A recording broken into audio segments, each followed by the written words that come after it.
imagine for a minute that you're standing in a room with your boss, or maybe a politician. Right. Someone who essentially holds the keys to the castle, right? The person who has the absolute authority to stop you from doing the one thing you know that you just know in your bones is going to save lives. Yeah, that's a tough position to be in. Exactly. You have the facts. You have the moral high ground. You even have the strategic advantage. But they have the red tape. The protocol. Right, the protocol. They have the authority, and they are looking you in the eye and saying no. They are telling you to sit down and wait. It is a universally frustrating experience, I think. I mean, everyone has felt that wall at some point. For sure. But now, imagine you have a weapon. And it's not a gun. It's not a sword that kills them. It's a weapon that literally rewrites their brain. Wow. Okay. Yeah, you pull this proverbial trigger, and suddenly the resistance is just gone. They agree with you. In fact, they actually think it was their idea in the first place. That is deeply unsettling. Right. You get what you want. The mission proceeds. The world is saved, theoretically. But the person standing in front of you, that leader, is no longer really a person anymore. They're a puppet. And you are the one holding the strings. Exactly. That is the terrifying hypothetical that we're putting at the center of today's discussion. We usually like our fantasy heroes to be, simpler than that. Yeah, swing the sword, save the day. Exactly. We like them to fight dragons, rescue the innocent, uphold the law. We definitely don't like them to essentially lobotomize their superiors for the quote-unquote greater good. It's the ultimate ends justify the means trap. Mm-hmm. So welcome back to the deep dive. Today, we are cracking open The Fallen Fortress, which is book 4 of the Cleric Quintet by R.A. Salvatore. Yes. And honestly, looking at the notes and the source material for this session, yeah, I'm seeing a massive shift here. Oh, absolutely. This doesn't feel like the high-flying, fun adventure we talked about in the previous sources. This feels, I don't know, it feels heavier, much darker. It is much heavier. And it's a necessary shift in the narrative, really. We are back in the Forgotten Realms, which, for those tuning in who might just be casual fans or new to the lore, is your classic high magic Dungeons & Dragons setting. Right. Elves, dwarves, magic everywhere. Gods walking the earth, the whole 9 yards. But specifically today, we are zooming in on the Snowflake Mountains. It's a very harsh, unforgiving region. A lot of snow. A lot of snow. And the story centers on the Edificant Library, this massive bastion of scholarship and art and religion tucked away in the mountain peaks. Which usually sounds incredibly cozy. I mean, I picture fireplaces, old books, hot tea. Usually, yes. Yeah. But the season has turned into text. It's late autumn approaching winter. The cold is creeping in, literally and metaphorically. Right. So the mission for our deep dive today is to really unpack the first few chapters of this book. We're looking specifically at the prologue through chapter 3. Which is packed with incident.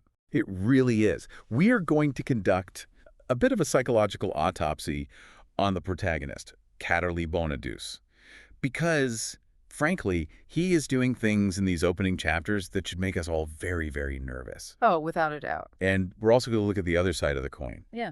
Because while Cadderly is having this moral crisis and breaking ethical rules, the villains are regrouping in a way that is straight out of a horror movie. It really leans into the horror genre. Yeah, we have the resurrection of a character named Ghost, which is, well, graphic is an understatement. It's entirely visceral. And it sets up this fascinating dual narrative right from the start.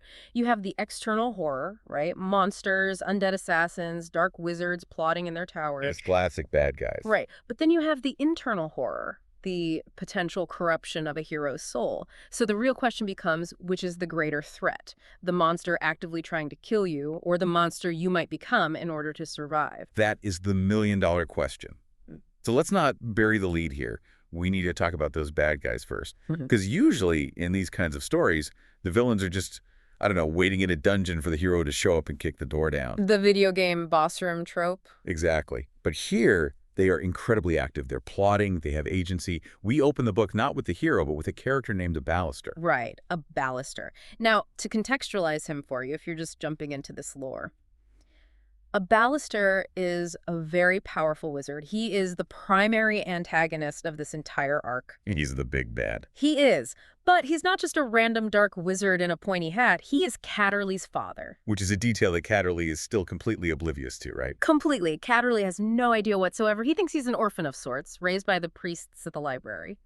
But Aballister knows. And that That is what makes him so chilling right from page 1. Right? You would expect, I mean, maybe a flicker of hesitation, a moment of, oh, that's my son, maybe I shouldn't actively try to murder him. A little Vader-Luke dynamic, perhaps? Yeah, exactly. But we don't get that at all. Not even a little bit. The source material is brutal on this point. It explicitly states that Aballister takes no fatherly pride. None. He looks at Cadderly's successes, his survival, his growing magical power, and he doesn't see a legacy. He sees a minor problem that has escalated into a major annoyance. Wow. It's purely transactional for him. He views his own flesh and blood as an error in a spreadsheet that just needs to be deleted. That detachment is absolutely terrifying. And we see him in this opening scene in the town of Caradune. And he's not there for a leisurely stroll. He's not visiting the local tavern. No, he is in a graveyard. At night. At night. Which, let's be honest, is never a sign that someone is up to something wholesome. If you see a guy in a graveyard at midnight, turn around and walk away. Unless you are a necromancer, which Aballister essentially is acting as in this moment. He is performing a very dark ritual to summon the spirit of a former underling named Bogo Wrath. Okay, I want to pause on the description here because Salvatore, the author, he really leans into the grotesque with this. He does. This isn't a translucent, friendly Casper-style ghost floating around. No, not at all. The text is incredibly specific. It describes Bogo as having a garish wound splitting his entire chest open. It actually says you can see past the ribs, past the spectral lungs, right through to the backbone. It's basically anatomical. It's pure body horror. And it serves a distinct narrative purpose. It reminds us of the extreme violence that has already occurred in the previous books. Bogo died violently, and his spirit permanently bears those scars.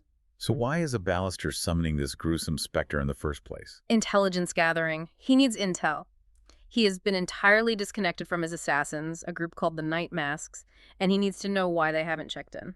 Right, because the Night Masks are the local guild of assassins that Aballister specifically hired to take his own son out. He's assuming they've done the job by now. Or at least made significant progress. He's expecting a status report that says target eliminated, invoices in the mail.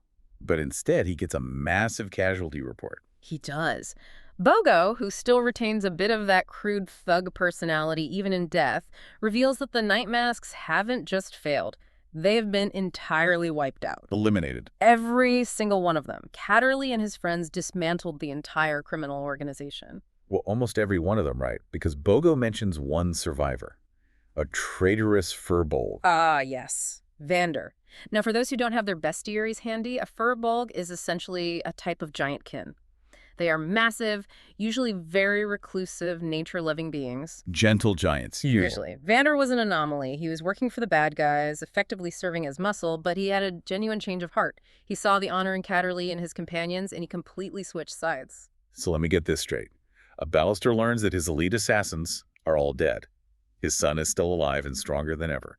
And he has a giant traitor running around helping the heroes. That sums it up. This has to be beyond frustrating for a guy with world conquest ambitions. It's a complete disaster for his plans. You have to remember, Aballister isn't just a lone wolf working by himself. He represents a secret society, a massive faction called Castle Trinity. Oh, yeah. And Castle Trinity has these grand, overarching designs on conquering the entire region of Elkazar for their dark goddess Talona. And Talona she's the goddess of poison, right? Poison and disease, yes. So their whole corporate strategy, if you want to call it that, relies on spreading chaos, sickness, and death. A wonderful group of people. The best. Aballister had an army of 8,000 warriors, wizards, and dark priests ready to march. And this one young librarian, Cadderly, just keeps throwing a massive wrench into the gears. It's the classic meddling kid scenario, but with ridiculously high-stakes magic. So I want to look at how Aballister handles this bad news, because the scene in the graveyard ends in a way that I think really defines his character going forward. Yes. He's getting this info, the ghost is fading back into the ether, and then, boom, interruption. 2 city guards show up on patrol. Right, just 2 regular guys doing their everyday job. They patrol the cemetery to keep grave robbers out. They see a creepy figure standing in the mist, and they shout, "Hey, who's there?" Now, a normal person panics. A sneaky person hides behind a tombstone. A thief runs away. What does this extremely powerful dark wizard do? He is bored. bored. That is the exact vibe the text gives off. He's almost bored by their presence. The source material notes he hardly takes notice until they're right on top of him, and then he flicks his wrist. Just a flick. He uses a triggering rune, a preset magical trap he drew in the mud earlier, and he just blasts them. The description implies he sends them flying violently through the air. And the crazy part is he doesn't even check if they're alive. No. He doesn't check if they're dead. He doesn't care at all. He just teleports away back to his castle. It's what I call the fly swatter mentality. You don't hate the fly, you don't hold a grudge against the fly, you just remove it because it's buzzing while you're trying to think. That is a great way to put it. It perfectly establishes the power scale we are dealing with here. If he can do that to armed city guards with a casual, lazy gesture, what is he going to do when he actually exerts effort to hurt someone? It makes him a deeply formidable threat. So he zaps back to his base, Castle Trinity, and we get a glimpse of his domestic life there, which is tense, to put it mildly. Very tense. He's basically shacked up with another wizard, Yeah. one named Dorigen. Shacked up implies a relationship. It's Yeah. much more like two sharks constantly circling each other in a very small tank. Fair point. Dorigen is a fascinating character in her own right because she has a very specific history with our hero, Cadderly. In the previous book, in the Shilmista Forest, she went toe-to-toe with him in magical combat. And she lost. Badly. But she wasn't just beaten, she was humiliated. Because Cadderly didn't kill her when he had the chance. He showed her mercy. Yes. And for a dark wizard who worships ultimate power, mercy is the absolute ultimate insult. It implies she wasn't even worth the effort of killing. So now, she is terrified of him. She knows exactly what he is capable of. While Dorigen is terrified, Aballister is just obsessed. He is unhinged. There's this great tense moment where they are looking into a crystal ball trying to magically spy on Cadderly. Aballister is looming over her, breathing down her neck, totally invading her personal space. And she does something that feels so grounded and human. She violently shakes her head so her hair smacks him right in the face. It's so petty. I love that detail. It shows that even amidst all this world-ending dark magic and domination plotting, they are ultimately just two toxic people who are absolutely sick of each other. It's like bad roommates, but with fireballs. Exactly. And Aballister is highly unstable. The text actually mentions he broke his own magical mirror in a fit of rage earlier that week. That's the only reason he's using hers. He's acting like a toddler who happens to have access to nuclear weapons. It grounds the evil in this very relatable dysfunction. But the crystal ball doesn't actually show them Cadderly, does it? No, it doesn't. They are scanning the roads, scanning the mountains, and they find something else entirely. Something on the road to Cara Dune that stops both of these powerful, arrogant wizards cold. It shows them a threat that even they find deeply disturbing. And this perfectly transitions us to the second segment of our deep dive. This is arguably the most horrifying part of the source material. Return of Ghost. The return of Ghost. Okay, I need you to really break this down for them. Yeah, because yeah. I read the description in the notes, and it is just absolute nightmare fuel. Who is Ghost, and why does he currently look like a piece of animate charcoal? So Ghost was the leader of the Night Masks. He was the premier assassin in the region, basically the big bad of the previous book. In that book's climax, he and Cadderly fought a brutal battle, and Ghost was incinerated, burned completely to death. Charred is a specific word the text keeps using over and over again. Right, so he died. His soul went to the 9 hells. End of story, usually. Usually, yes, but he didn't stay there. And this is where the specific high fantasy mechanics of this world come into play. Ghost previously possessed an artifact called the Girufu. The Girufu, that is quite a mouthful. What exactly does it do? It's a magical device of immense dark power. It is intimately linked to the spirit world. Cadderly actually took it after he defeated Ghost to keep it safe from anyone else using it. But the artifact it's possessive. It wants its true master back. Oh, wow. The text explains that Ghost, who is actively suffering in the afterlife, starts hearing a melody, a dark call on the wind. The Girufu is acting like a metaphysical fishing line, hooking his tormented spirit and dragging it forcefully back into his burned corpse on the material plane. So we literally have a scene where a charred hand boosts out of a shallow mud grave, which is a classic zombie trope, sure. Yeah. But the condition of the body is something else entirely. It is entirely repulsive. The book absolutely does not shy away from the horrific physical damage. He has no nose, just a hole in the center of his face with ragged flaps of charred skin hanging off. Oh, man. His eyes are totally gone, burned out of his skull, and they've been replaced by these burning red embers of pure malignant magical energy. He is essentially a skeleton wrapped in tight, shriveled beef jerky. And he's not just a standard zombie, Yeah. right? Because when we think zombie, we think a shambling, mindless, brains kind of monster. But he's intelligent. He's malevolent. He is a highly intelligent, ethereal, undead entity. And he discovers very quickly that his new state of being comes with terrifying new abilities. He can turn his physical body into mist. He can phase straight through solid objects. So he's a ghost in a physical body that can shift states of matter at will. Exactly, which makes him almost impossible to contain. He finds a barn nearby shortly after clawing his way out of the grave. And this scene, I think this is where the author really wants us to fundamentally understand that Ghost is entirely irredeemable. There's a horse in the barn. Right. Think about a standard predator, like a wolf or a bear in the woods. A predator kills to eat. It's survival. It's just nature running its course. But Ghost enters this barn, and the horse immediately panics, sensing the unnatural presence. Ghost doesn't attack it right away. He feeds on the fear. The text specifically says he longed for the smell of terror even more than the actual killing. He enjoys it. He's an addict. And pure fear is his drug of choice. He just stands there and draws it in. He kills the horse just by touching it, essentially, right? Draining the life from it. But then, and this is a great cinematic moment, he catches his own reflection in a pane of glass in the barn. The monster sees himself clearly for the first time since his resurrection, and he hates what he sees. He sees the lack of a nose, the glowing red embers where his eyes should be, the sheer horror of his own existence, and he just screams. But it's not a normal scream. No, this scream isn't just a physical noise. It's a massive psychic blast. It sends all the remaining farm animals into a complete frenzy. And more importantly, it wakes up the people sleeping in the farmhouse nearby. Right, there are 2 city guards staying there. They come out into the dark to investigate, probably thinking it's a wolf or a bear bothering the livestock. Yeah. And what happens next is an absolute slaughter. Ghost literally tears through the solid wooden barn door like it's wet tissue paper.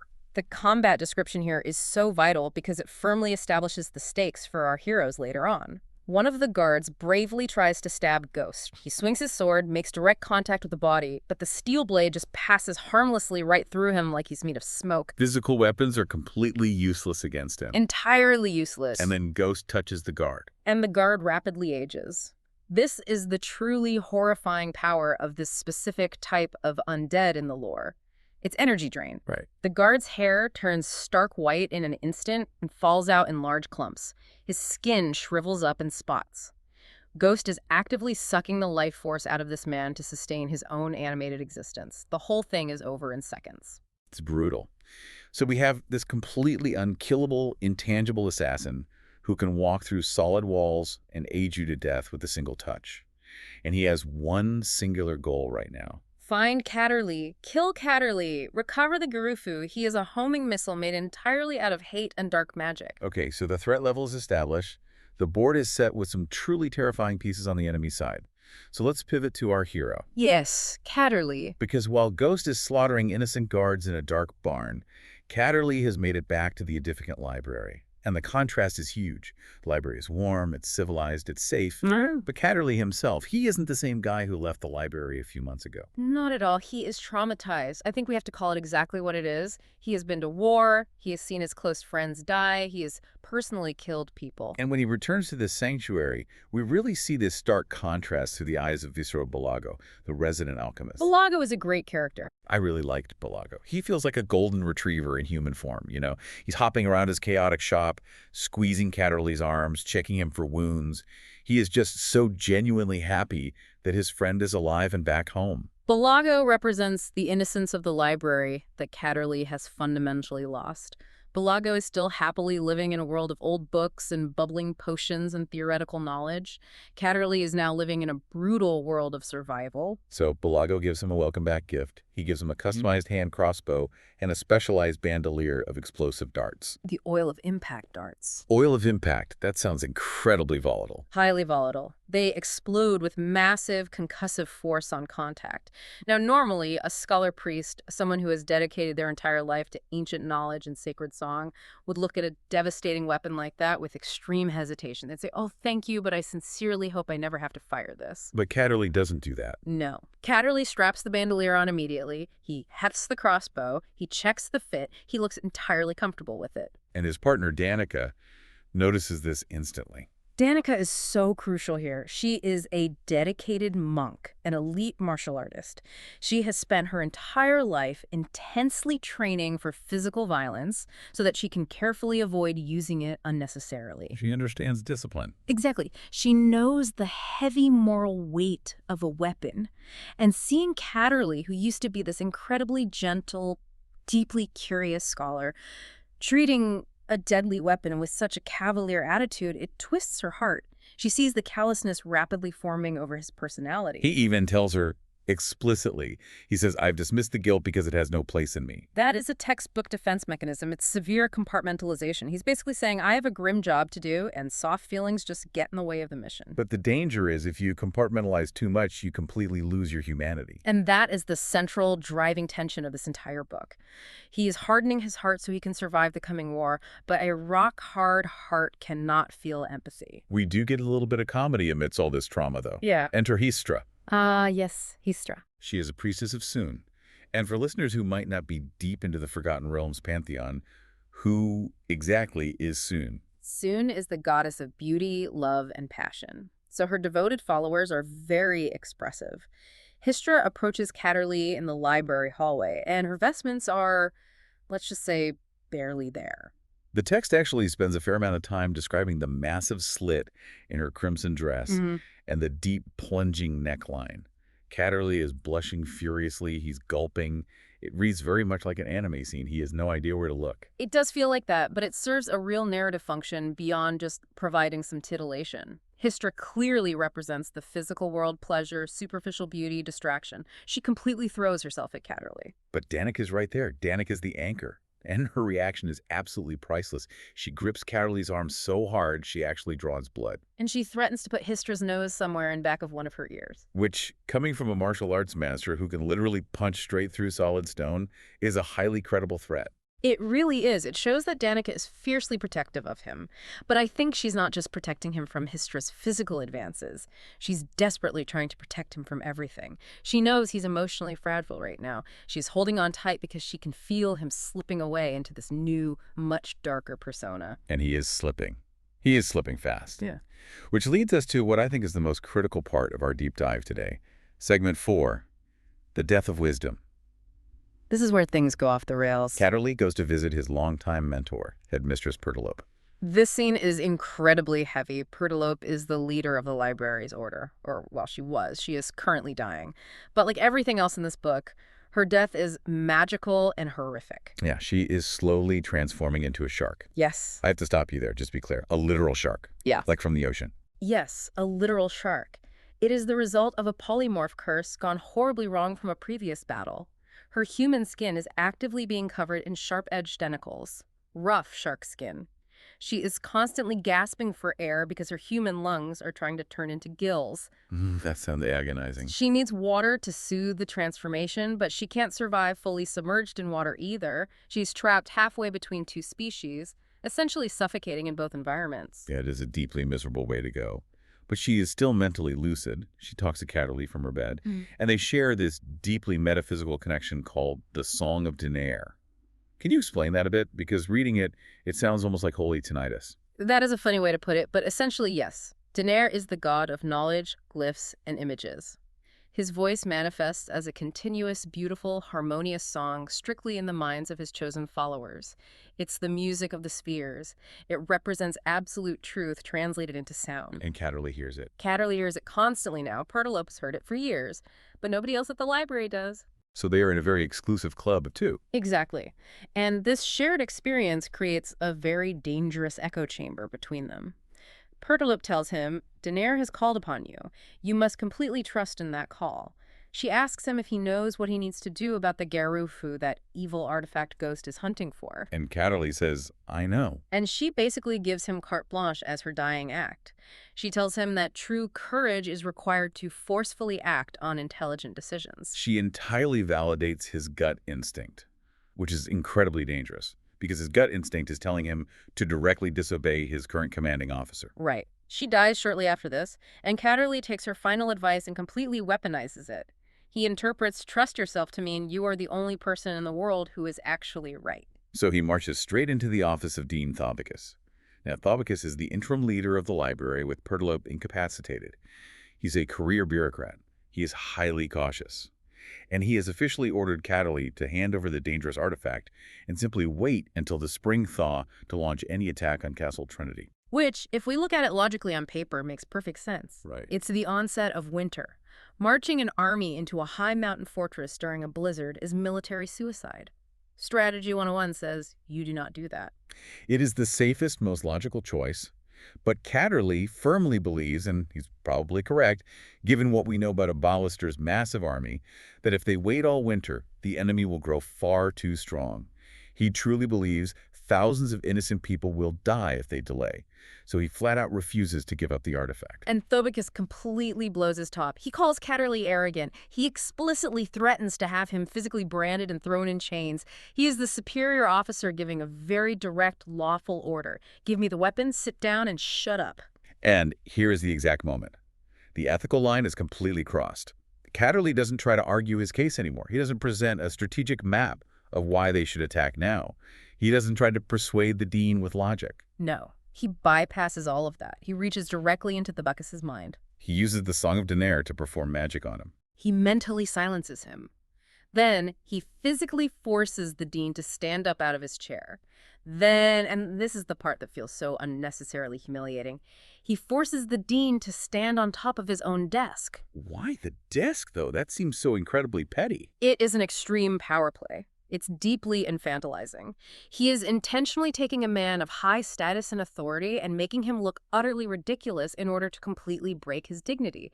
It is Cadderly asserting absolute physical and mental dominance. And once the dean's will is broken, Cadderly literally rewrites his memory of the conversation. The text actually says it was a simple thing for him to do. He makes Thobicus genuinely believe that Thobicus himself ordered the suicide mission. He implants the final idea. Yeah. Go get them, Cadderly. Good luck. Think about the massive ethical implications of that. Yeah. He stripped a man of his fundamental free will. He violated the sanctity of his own mind. He turned a human being into a literal ventriloquist dummy. But he did it to save lives, right? That is his internal defense. If I didn't do this terrible thing, the bad guys win and everyone dies. That is the defense of literally every tyrant in human history. I know better than you do, so I'm going to force you to do what I want for your own good. Exactly. Cadderly entirely bypasses the argument. He bypasses any need for consensus. He bypasses the established law. He unilaterally decides that he, and he alone, is the sole arbiter of truth. And that is exactly what makes this deep dive so interesting. Because usually in fantasy, the hero fights for freedom. Here, the hero is actively suppressing freedom to achieve a tactical victory. Precisely. And Danica actually calls him out on it. This brings us to our final segment. The journey begins. Right. The group leaves the library. They are trekking high in the mountains. It is absolutely freezing. The party is fully assembled now. We have Cadderly, Danica, Shaylee the Elf Maiden, Vander the Furbolg we mentioned earlier, and the dwarf brothers Ivan and Pikul. We had to take a second to mention Pikul. He has a bright green beard, yeah, and he basically just says, ooh, all the time. He is a sheer delight. He is a druidic dwarf, which is practically unheard of in this specific setting. He dyes his beard green with berries, braids it up, and communicates mostly in grunts, whistles, and oohs. But even the fun comic relief characters are suffering right now. They're violently shivering. The mountain wind is biting through their cloaks.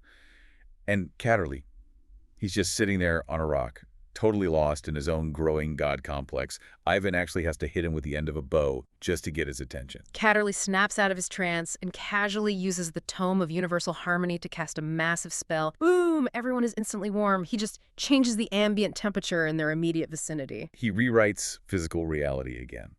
And it's so easy for him, almost too easy. He commands the raw elements, just like he commanded the dean's mind. And Danica, who is sharp as a tack, she puts two and two together. She flat out asks him, what did you do to Thobicus? She knows. She strongly suspects. And when Cadderly finally admits it, he says, I convinced him she is utterly horrified. She physically backs away from him. She looks at him like he is a complete stranger. Cadderly's spoken justification here is fascinating. He tells her, Thobicus is my superior only in the eyes of a false hierarchy. False hierarchy. That is the absolute key phrase. He firmly believes that because he alone hears the Song of Daenerys, he is entirely above the petty rules of men. He's effectively claiming divine right. He's saying, I talk directly to God, so I don't have to listen to the dean of a library. But then, amidst all this arrogance, he finally cracks. He sees the genuine fear in Danica's eyes, and he realizes he might have gone way too far down this path. He drops the bravado and says, "I need you beside me." It's a rare moment of stark vulnerability. He knows deep down that without her strong moral compass, without her grounding presence, he creates a dangerous vacuum where his own ego can expand indefinitely. He needs her to keep him human. Exactly. He's mathematically powerful enough to do anything he wants, but he desperately needs her to tell him what he shouldn't do. So we end this portion of the story with this incredible, multifaceted tension. Physically, they are walking straight into a massive trap. We know from the earlier chapters that Aballister has already dispatched his familiar, an imp named Druzel, to watch them. We know the undead ghost is actively hunting them, literally smelling their fear, phasing through trees in the dark to get to them. But psychologically, Cadderly is walking an incredibly thin tightrope. One more slip, one more justification for doing the wrong thing for the right reason, and he becomes just as controlling and evil as the villains he is marching out to fight. It's a brutal war on two fronts. And honestly, looking at everything we've discussed, I'm not entirely sure which threat is actually more dangerous.